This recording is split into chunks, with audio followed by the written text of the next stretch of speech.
او انسان چې نیک عمل وکي نو به دې نیک عمل ته خرکیږي نو په دې فخر نه کوي ځکه شیطان په هغه خبره باندې دومره خوشاليږي چې نیک انسان یو دا غټه خبره وکي او په خپل عمل باندې فخر وکي شیطان په دې باندې سخت خوشاليږي د وجه نه قران کې الله وایي والذین یؤتون ما اتوا وقلوبهم وجله الله وایي مؤمنان هغه خلک دي چې څه دوی ته ورکړی شوی دي صدقات د انفاق مال دوی په نور باندې لګي او د دې سره دوی یریږي یا دوی نیک عمل سره نور نیک عمل کوي او د دې زړه یریږي عائشہ رضی الله عنها وایي په دې آیت باندې زنه پوهیدل اما وایي ما نبی صلی الله علیه وسلم ته ویل چې رسول الله د دې آیت په مقصد دی چې د دینه به هغه خلق مرادي هم الذين يسرقون ويزنون ويشربون الخمر وایي د دې آیت نه به هغه مؤمنان مسلمانان مرادي چې هغه غلاګانې کوي زناګانې کوي شرابونه څکي د دینه به هغه خلق مرادي نبی صلی الله علیه وسلم ویل چې لا ابنه الصدیق اې د صدیق لوري د دې آیت دغه مقصد نه دی د دې آیت مقصد دا دی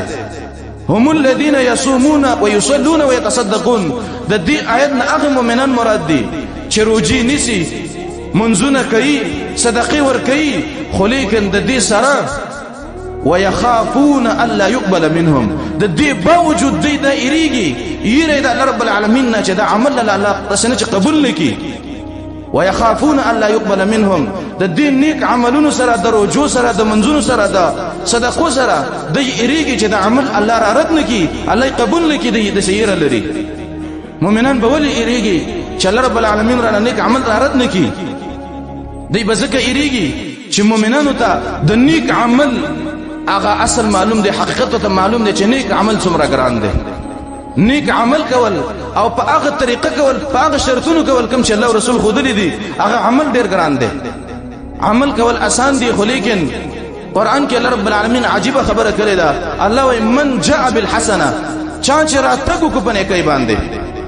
دسه الله رب العالمین نو وای چې من فعل حسنه چا چې نیکی وکړه الله وای چا چې راتګو کو پنه کوي باندې د دې مفسرین نقطه بیان چې بده کې نقطه ده نیک عمل کول دا آسان دی خو لیکن د دې نیک عمل ولل اخرت او قبر ته دا ډیر ګران دی ته نیک عمل وکي خو لیکن هغه ځکه به تنه بل عمل وشي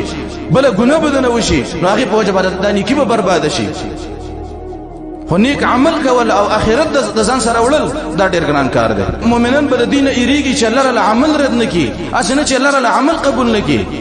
ځکه مؤمنان په دې باندې پويږي چې الله رب العالمین ته ډیر عمل کول پکار دی والله رب العالمین ته عمل په عاجزۍ باندې کول پکار دی ځکه مؤمنان ایریږي د دینه چې دا نیک عمل می وکړه په تور مثال موږ د اوس د جمعې مونږ کو